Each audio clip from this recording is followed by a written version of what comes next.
Blanc-seing pour le 4e mandat d'Alassane Ouattara.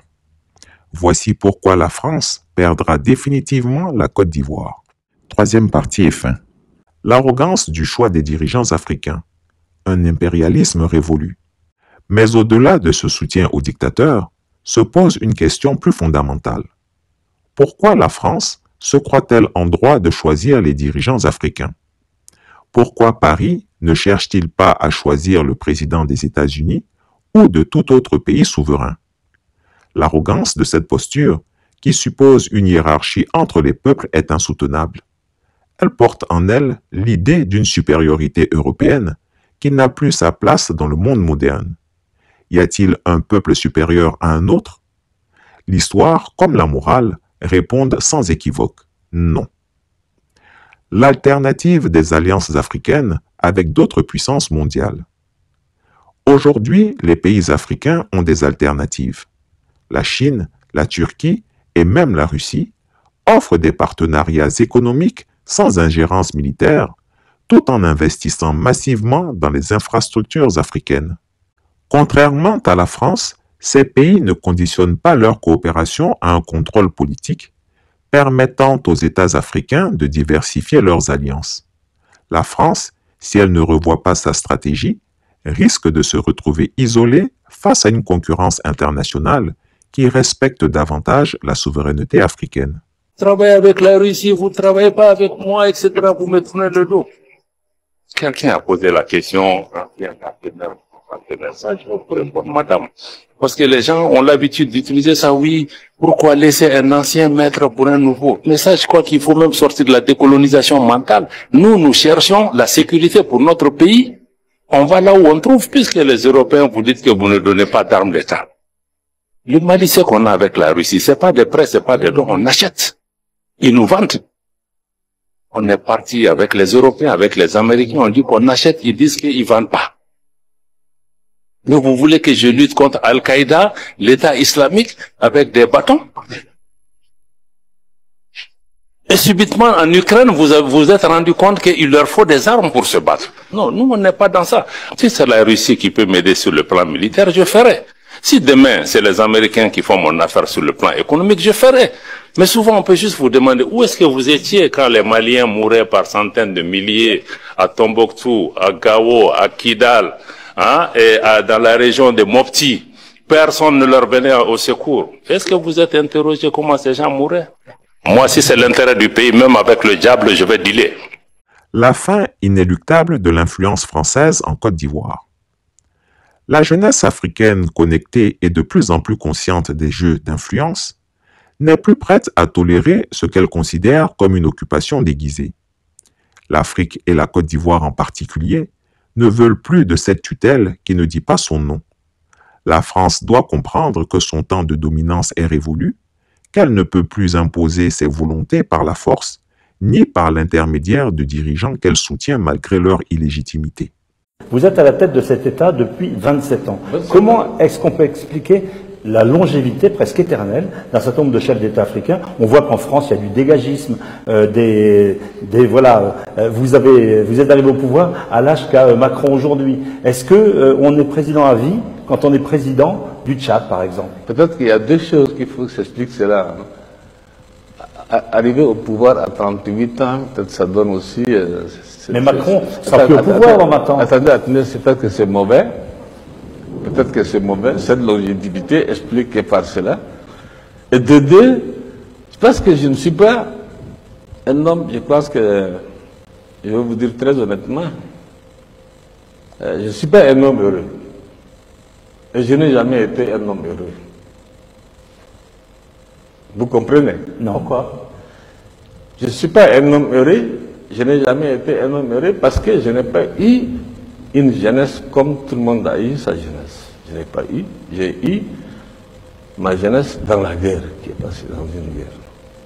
Et au sortir de la guerre, j'ai eu cette responsabilité. J'aurais souhaité moi-même,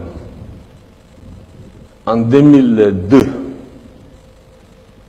m'arrêter, comme j'avais promis en son temps, au second mandat. Oui. C'est-à-dire, en 2006, je devrais céder, en fait, disons, Il y a 10 ans. au suivant. La guerre a éclaté. Le mercenaire avait attaqué, il mène ici la vie. Le pays était en guerre. Vous comprenez? Mais en 2016, il Attendez, s'il vous plaît.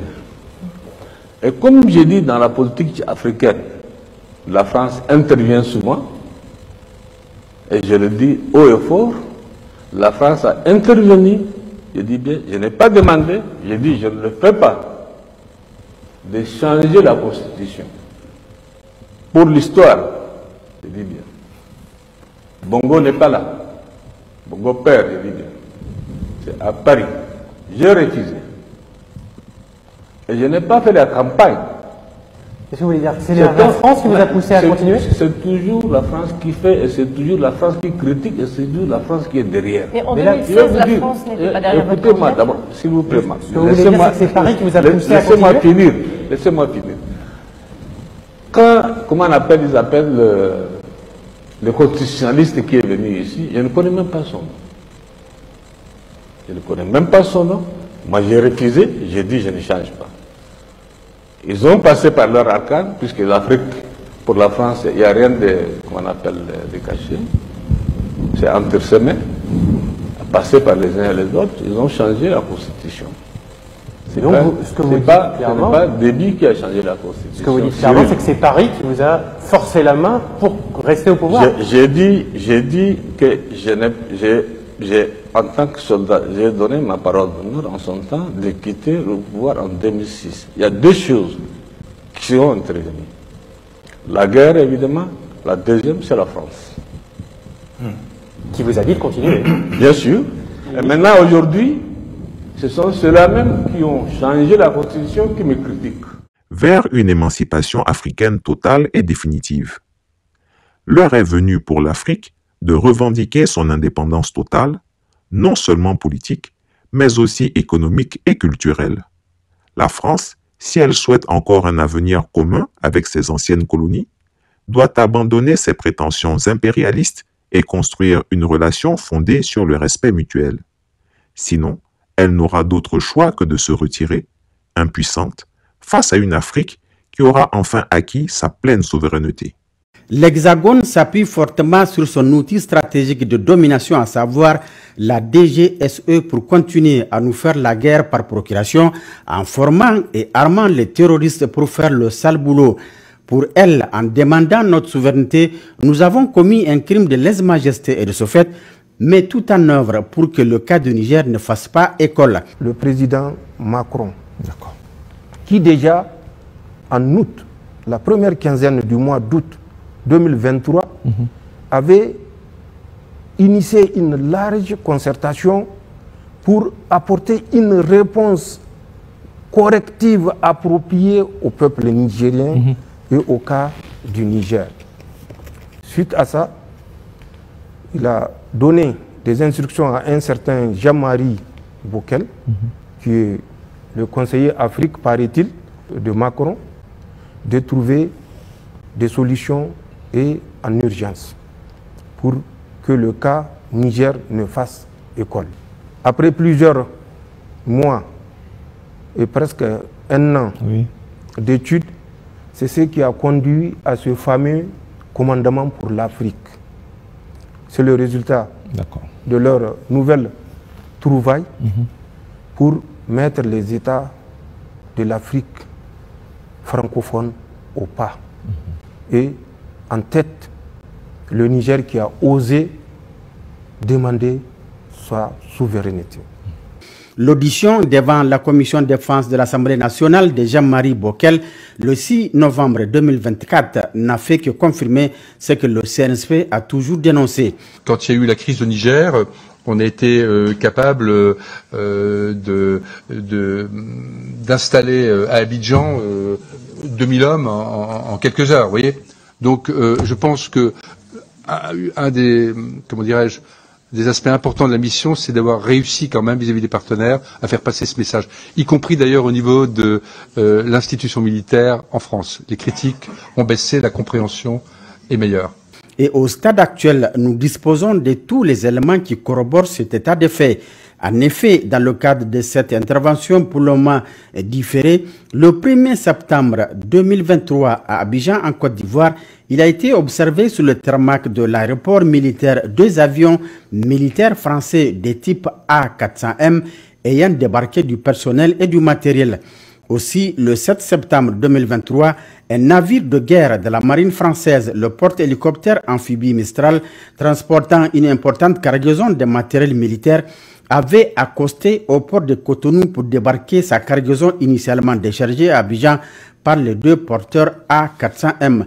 Cette logistique sera ensuite acheminée vers le nord du pays, plus précisément à Kandi, en vue de participer à l'agression de la CEDEAO contre le Niger. Il est important de relever ici que le navire porte-hélicoptère Mistral avait servi pour embarquer illégalement 10 engins blindés appartenant aux forces armées nigériennes, alors bloqués au port de Cotonou du fait de l'embargo. À la date d'aujourd'hui, leur position reste inconnue malgré les multiples correspondances adressées aux autorités béninoises. Toujours nostalgique de sa position passée et dépassée, Paris persiste à vouloir déstabiliser le pays de l'AES au prix du ridicule. Ainsi, accusé d'être responsable de tous les échecs, Bernard Emié a été démis de son poste de directeur général de la DGSE. Ce même service qui fait l'affront à un continent tout entier en les considérant comme son précaré. Ce service d'un autre âge ne peut faire face à une génération d'Africains compétentes et jalouses de sa souveraineté. La faiblesse des protocoles utilisés par la DGSE française, malgré la pression exercée sur ses hauts cadres, en l'occurrence les sieurs Frédéric Valette, directeur technique, Romain Maschek, directeur technique adjoint et Pierre Beck, chef de service de renseignement technique, ne fera que plonger ce service dans les méandres de l'abîme. Les documents internes ci-après, dont la majorité sont estampillés secrets, laissent apparaître l'ampleur du complot et révèlent les procédures opérationnelles à mettre en œuvre ainsi que les fiches sur les agents impliqués dans la préparation de ce projet funeste, rappelant la période coloniale durant laquelle la France, pays se revendiquant comme celui des droits de l'homme, se permet d'agir contre un pays indépendant et souverain tel que le Niger. À titre d'exemple, le sieur Thomas Guglioso, après avoir été démasqué lors de tous ses mouvements dans le pays voisin du Niger, a récemment été réaffecté vers d'autres objectifs qui ne se démarquent pas de la volonté de la France de déstabiliser le Niger. En effet, ce dernier occupe à présent le poste de maître espion des relations entre les pays de l'AES et la République sœur de Turquie. Il est principalement chargé d'espionner tous les achats et acquisitions d'armements, de munitions et d'aéronefs du Niger, du Burkina Faso et du Mali auprès d'Ankara. Cependant, la France oublie que la Turquie reste et demeure un partenaire fiable pour les pays de l'AES qu'elle traite avec respect et dignité, sans aucune condescendance ni paternalisme. Le renseignement collecté par le tristement célèbre Thomas Guglioso sont utilisés pour faire échec à notre stratégie de lutte et viennent pour appuyer les agents du service action de la DGSE actuellement déployés pour former les terroristes. Il s'agit entre autres des agents Gosier Ludovic, Milad Yannick et Rousier Quentin. D'autres agents de la DGSE agissant sous identité d'emprunt et sous couverture non institutionnelle également impliqués ont été démasqués à l'instar du sieur Marius Barcea, né le 28 décembre 1970 à Limoges, français et ancien chef de sécurité de la CNPC. Ce dernier, entré frauduleusement au Niger le 12 novembre 2024 avec un passeport roumain, a été interpellé par les services de sécurité du Niger le 13 novembre 2024. Nous appelons par ailleurs nos frères tchadiens à plus de vigilance car au moment où les chefs militaires français versent des larmes de crocodile à leur côté, une équipe des forces spéciales françaises est en discussion avec une délégation du groupe terroriste Boko Haram sur une île du lac Tchad en territoire d'un pays de la force multinationale mixte. N'est jamais tourné le dos à une hyène. Le 13 novembre 2024, un navire français du nom de Fa Dixmude a quitté le Cameroun pour le Bénin dans le cadre d'un exercice militaire. Les réelles missions de ce navire seraient de fournir du matériel au Boko Haram Clan Bakura, comme convenu suite aux accords du 11 octobre 2024 à Libié-Soroa, île du lac Tchad située à 27 km est de Bosso. Relevé des agents de la DGSE française dénoncés par le Niger et livré du matériel aux terroristes de l'État islamique au Grand Sahara et UGS ou la Kourawa à Sarma et à Baouna dans l'État de Sokoto au Nigeria, ainsi que ceux du groupe de soutien à l'islam et aux musulmans GSIM du Parc W et du Gourma. La quête de notre souveraineté entamée depuis le 26 juillet 2023 sous la houlette du Conseil national pour la sauvegarde de la patrie nous impose le devoir de continuer à dénoncer tous les stratagèmes de la France contre ce nouvel élan jusqu'à la victoire finale. Chris Yapi ne ment pas. Retrouvez Chris Yapi sur ses deux chaînes YouTube, sa chaîne Dailymotion, Instagram et VK.